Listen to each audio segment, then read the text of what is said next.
What I want to share with you is a little bit about using management plans, and particularly nutrient management plan development in practice, and starting to identify what practices make the most sense in what area.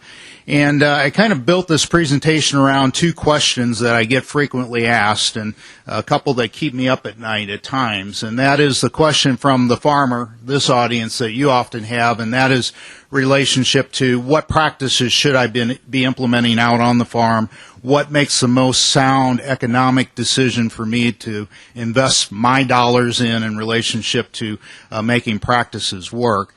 And then the second question comes when I get to talk in front of audiences that have non-agricultural folks in it. And those folks are asking the question of, well, beyond when are you going to get this accomplished? They're asking, you know, you're spending $90 million, $100 million, I mean, whatever $1 million that you want to put in front of that value in practices and working towards solutions to this problem. Are you being cost effective? How are my dollars working? And really that ties back into the farmer's decision as well, as far as are these dollars that we're spending on practice implementation cost effective, and are they getting us towards the goal that we're trying to accomplish, and that is reducing phosphorus by 40%. I want to kind of divided up the session here in two ways this morning. I wanted to talk a little bit about what are P reduction goals. It's been mentioned a couple times, 40% reduction, 40% reduction. Well, you know, percentages are sometimes hard to deal with, and sometimes real numbers are better to put focus on what we need to try and accomplish. And so I put a few real numbers to that 40% and help maybe understand what the breadth of the problem is. And then want to talk about nutrient management plans and how we're starting to utilize with those nutrient management plans the results to make decisions on the farm. So this is the goal, and I got a blow up of this, but let me spend just a minute on this. And that is that we're going to see if it goes down or what we're trying to accomplish is a 40% reduction, but what the Annex 4 is doing is putting some specific targets on that as far as what is allowed in relationship to, or what target levels we want to try and attain. And let me just go ahead and go to the larger one. For the spring period on the Maumee River, what we're looking at is really total loading of 860 metric tons of nutrient going down as far as total phosphorus load, and that spring period is March through July. That time frame really correlates back to the amount of bloom or growth that we see on the lake. And then thinking about the dissolved reactive portion of that, what target would be there for that, and it's 186 metric tons is what the target is in relationship to that particular component of phosphorus. The values that you see there are to meet 90% of the time. Well, let me back up. Meeting this 90% of the time for both time-based and interannual flows. But the big thing here is it's based off of 2008 as a year that they're targeting off of, and that was a year where we had a mild bloom on Lake Erie, and that is the mild bloom that they're trying to attain consistently over time is what they're attempting to do. So any of that 40% target, I want you to know realistically it's not to eliminate harmful algal blooms on Lake Erie. It is to reduce those algal blooms to a level that would be acceptable to the public. So there's going to be an algae bloom necessarily most years, but there is going to be a reduction in years based off of those 2008 numbers. It includes numbers for other Western Basin tributaries, and that would include the Detroit River, that includes the Sandusky, and all of those are looking at a 40% reduction as well, but they don't define that target level as closely. There's also, for the overall lake health, the annual target loading of phosphorus going into the lake period of about 6,000 metric tons in relationship to that.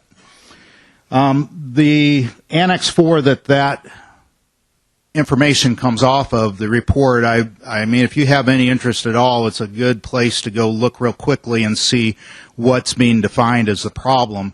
And the values are divided up by watershed, and looking at the contributions from watersheds, and here we're focusing in on the Maumee River and the Detroit River. And just by the pie graph, you can see that there's dramatically different sources from those two watersheds. The blue value that you see there is what's called monitored non-point sources. In other words, that's some of the river monitoring that's going on in relationship to trying to understand the watershed level. The red bar that you see on the Maumee River side, that's about, and for, well, they don't have percentages, but we do on the next graphic here, but you can just see that it has a large contribution from the blue and the red, which adds up to the non-point source total. That green slice and the purple slice is what's contributed to point sources. So you can see it's a fairly small amount that's being contributed from point sources in the Maumee River, versus when you start looking at the Detroit River, what's the biggest slice of the pie there?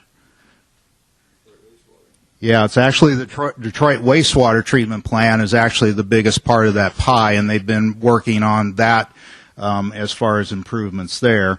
And you can see then the unmonitored and the monitored non-point sources are really don't even add up to that wastewater treatment plant outflow. So watersheds have different sources is I think one lesson that I wanted to use in presenting this slide.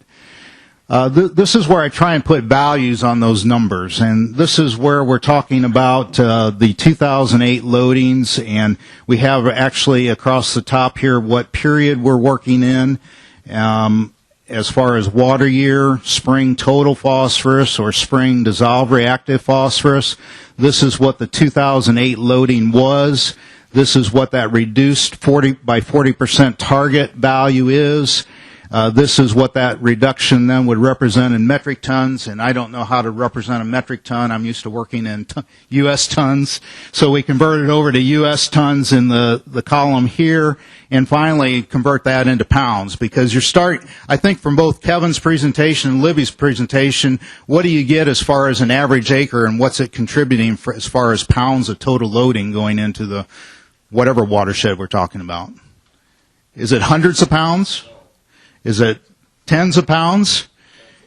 It's tens of pounds, and actually less than tens of pounds, really. It's pounds or two that we're generally seeing. And so thinking about it that way, I think, helps me put a better perspective on what we're trying to accomplish, and we'll use that later to judge these practices. But basically, what you boil down to is that we're looking at trying to reduce spring DRP loading 272,000 pounds. Sounds real easy, doesn't it, when you put it in that perspective? But it's not real hard, or it's not real easy to make that kind of reduction level, because we can't do it on a one-to-one basis. It's not changing 1 pound of added to the soil profile to come up with that type of a change. When we talk about the spring total loading, we're talking about 1.3 million pounds of reduction in relationship to meeting that target level. We've met those target levels in certain years, like 2016 and 2012, and what's led to those targets being met? Drought. Yeah, dry weather really helps us meet those targets, but it's not very fun times back on the up the watershed where we're trying to produce agricultural crops. I haven't gone back and looked at the 2008 year, but I certainly do want to go back and look at what 2008 weather conditions were, so that we can start putting things into perspective as far as what our target is. In other words, in a similar type of year, what we're trying to do is reduce to these target levels, and higher or lower precipitation is going to affect what that outcome is. Another important thing that I want to point out here on the graphic, and I should have made that bigger when I was adjusting everything this morning, seeing the size of the screen, but we've been talking a little bit about mean concentrations. during the day. And actually, the mean concentration target that's used for DRP going out of the Maumee River would be a target of 0.05 parts per million. Kevin had that up on his graphic, at least one of them, looking at DRP. And that type of level of concentration gets us to these reductions in overall values that we're measuring in pounds per acre. So we can look at it that way as well. Just know that this Annex 4 is being followed through on. It was adopted a year ago in February of, almost to the day, February of 2016 by the U.S. and Canada, including Ohio, in relationship to adopting these standards and start working towards management practices and implementation strategies. The thing that you want to note here is that there is a domestic action plan, which is basically what the state of Ohio is currently working on to come up with the action plan that leads to that 40% reduction from the state of Ohio. And by a year from now, that plan is going to be out. So I think we need to continue to be a part of that conversation and continue to be working with EPA, who's providing the leadership to that development, so that we understand what agricultural concerns are being addressed and what targets are being placed in there from an agricultural standpoint. One study that's kind of a part of getting to that domestic action plan is that EPA did a mass balance study. Kevin did it on a field-by-field basis if you were in here earlier as far as looking at inputs and outputs. They did this mass balance study on a watershed basis, actually for several watersheds here in the state of Ohio. What you see in front of you is the numbers for the Maumee Basin as far as that EPA mass balance study. Here, a little easier to see, the non-point source is the red. On the top, we have the total phosphorus, and on the bottom is the total nitrogen. It's broken down beyond non-point source to home sewer treatment systems, is what HSTS is representing with the blue, darker blue, and then those permitted facilities is the lighter blue. I know you can't in the back, and I can hardly read it from this angle, but when you look at total phosphorus, what's being attributed to non-point sources in the Maumee Basin? About 89%, isn't it? So kind of looks like some of those numbers that we were just looking at previously. So I think, the bottom line from this graphic as far as, looking at reductions, who's going to be looked at to try and provide the bulk of this reduction that we're seeing targeted. It's us folks in this room as probably a big part of that non-point source, just from the land base that we have out in that western Lake Erie Basin. So I just want you to see that there is a lot of work going on behind the scenes in relationship to trying to better understand this. And this is a question I'll often get asked by an audience. Well, what about the sewer treatment plants? What about the home sewer treatment? And here's at least one source that tries to account for those two different sources. Okay, I'm just curious, where do you get the information on the wastewater plants? The wastewater treatment plant information would come from EPA monitoring and from the permitting process that they go through.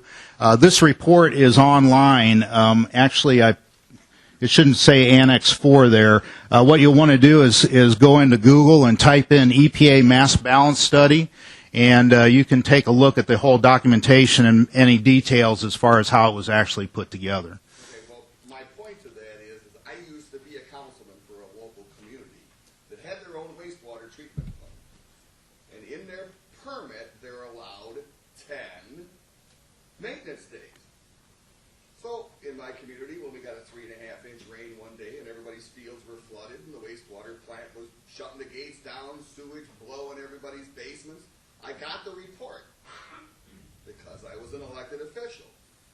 And on the report to the EPA, we declared that a maintenance day that we didn't have to report. Now in the permit, maintenance day says a day to repair a defect. So if we have communities that have learned the loophole of not having to report an overflow and call it a maintenance day, because I'm tired of hearing all this, well, they're operating under their permit. Who checks to make sure? Because Well- they self-report. I mean, I grilled my public service director. He did not like the fact that I could pinpoint that little gray area that they use. We use them too. Don't misunderstand me. I'm not being super critical of wastewater plants. My point is, when we produce information to make decisions, they ought to be, EPA must know this happens. They're not stupid either. Produce accurate information so we can make the decision. Well, in 100% agreement, the more accurate we can make this information, and still the number one question that we've never identified is what the actual source or sources of these DRP flows are, and that still is an overlying question. That it's much easier to solve a problem that you know what the problem is, and we still haven't done a good job of identifying that. But, when those types of things are known, I think it's 100% our responsibility to push EPA and those that do provide that oversight to these different outflows to, understand and get that accurate information and make it as possible, or as much as possible, accurate representation of what's going on out in the landscape. No doubt about that. But I wouldn't, like I said, both of those report, the Annex 4 report, the mass balance report, they're actually a lot of graphics and pretty easy to go through and provide a good basis, I think, to try and understand the problem better. And this is understanding from a watershed standpoint. This is really not trying to identify any particular one organization or group to go after. With that, what we want to do is shift into talking a little bit about a nutrient management plan and what that accomplishes for us. It certainly is a tool that provides us crop response information as far as making sure that we do have the nutrient that we need in relationship to providing the crop needs or proving the crop needs. And then secondarily wants to get involved in the assessment process as far as a field-by-field basis of understanding where we might see higher contributions and what we might target as far as getting to a better outcome. I'm going to skip a couple slides since we're running a little short on time, and I want to go back or just talk a little bit. We have nutrient management plans that at least one option to put them together for NRCS programs is through these two computer programs. One is called Maps Windows GIS, which does the spatial work.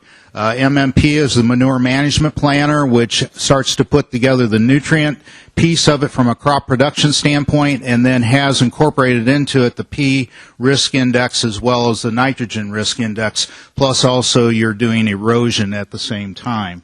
It has the opportunity within MMP, and I want to look at those numbers with you, to do a P risk in two ways. It uses the current Ohio P risk index that Libby was describing, and then also provides another tool that's called the annual P loss estimator, which is called Apple. So it gives us a comparison, and we've been doing some nutrient management plans up in Northwest Ohio with some folks that work under me, and one thing that we've been doing is trying to look at these two tools and see what they give us as far as different outputs in relationship to understanding P loss.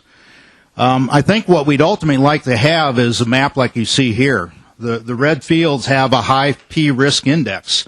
Those are fields that we want to think about targeting in relationship to improved practices out on the field. The red areas that you see, and there's 20 fields on this particular farm, and there are 3 fields that had a high P index. And you'd have to go back and look at Libby's information to know what that actually is, but that's an area where we would start to limit phosphorus applications, no more than annual certainly, and relationship to management. I have 2 with a X in a white box, red X white box. Those are 2 that actually the P index did not come back with a high value, but the Apple tool did come up with a high loss. And we see that occasionally on the number of plans that we've done. Most times the P index and the Apple tool give us a very similar value, and we understand them, in relationship, but occasionally there's a low P index and a high apple value. And I think it's good to start looking at those fields too, just because there might be an additional risk that we need to identify. This is those fields with more detail behind them as far as what the P-risk index is. First, let me just kind of go through. There's the 4 fields identified, and see if I can get this up. And these are the acres that are within those particular field boundaries. We have the 3 high P-index fields. We have the apple output that came along with that. Somewhere right around 2.5 to 3 is what the loss in pounds per acre came out to be. And in all honesty, I really like the ideal of having it identified in pounds per acre, because I can start using that value here in a few minutes, I think, to make some better decisions in relationship to what we want to do. It does identify the risk source for us. It gives us the risk for field 1-4, which is that first field. It's related to soil test value. We have a 404 part per million Bray P1 test. When we start looking at the next 2 fields that are high, it's a combination of soil tests as well as non-vegetated surface inlets that we have in that field. When we start looking at the 2 last items, that's where we have the low P risk, but we are seeing where the apple output is giving us 2 to 3 pounds of loss, actually very comparable to what those high values are in relationship to looking at the nutrient management plan. So just so you know, when you look at the P risk index reports, you can get some detail behind, and this is actually the detail that's behind that first field. Where we have a high P risk index. The value is 30, and I know you can't see in the back, but it gives you all the values that was coming through from, the presentation from Libby. Gives you all those different values calculated out, and you can see that out of the 30, 28 points is coming from soil test value. When we put the apple tool to that, gives us losses, and there are really 3 sets of columns here.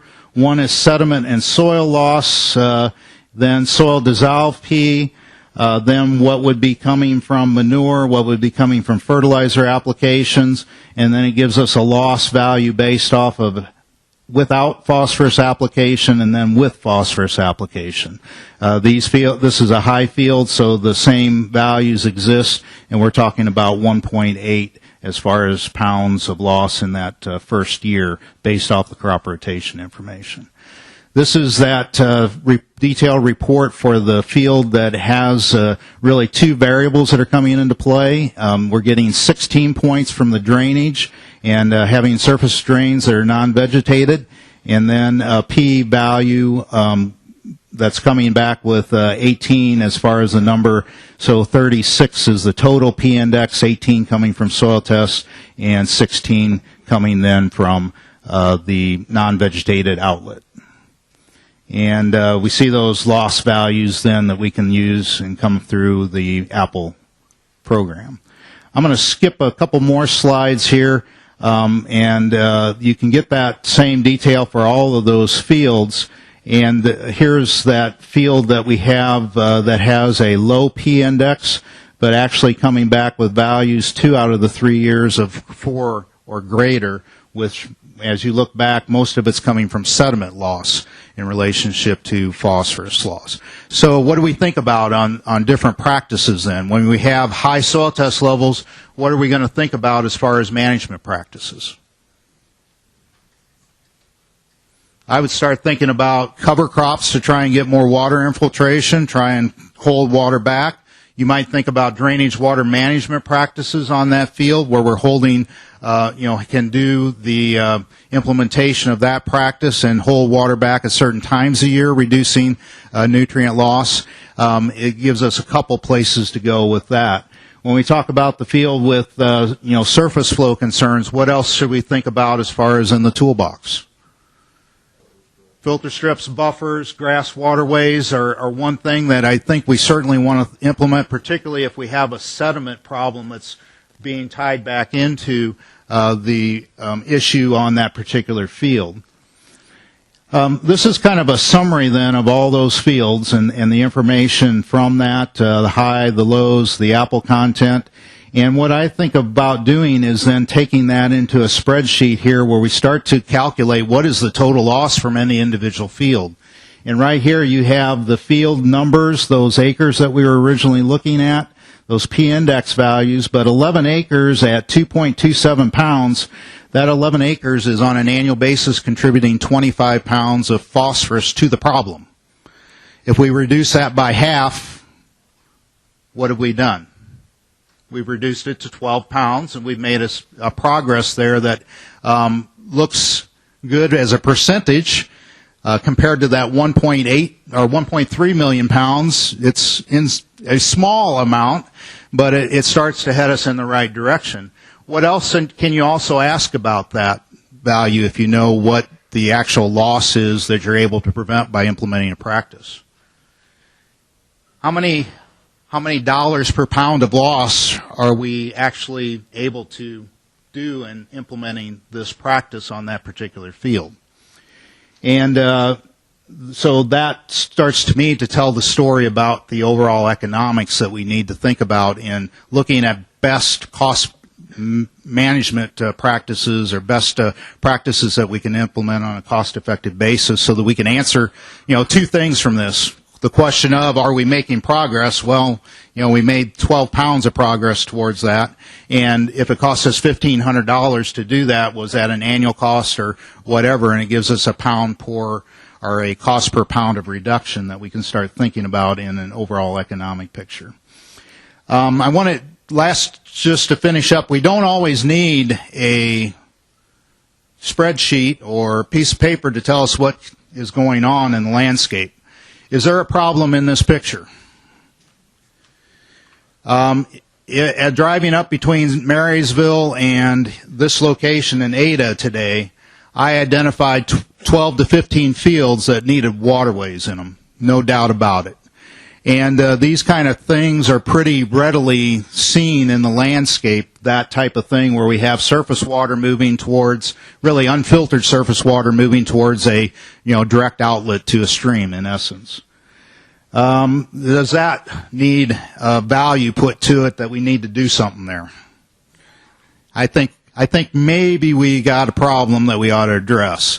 And this is where we're starting to put together a best management fact sheet series, trying to identify critical resource concerns in a pictorial fashion so that people can start thinking about these and then looking at what best management practices they can implement so that they can start making things happen in the landscape without doing a lot of thinking about it.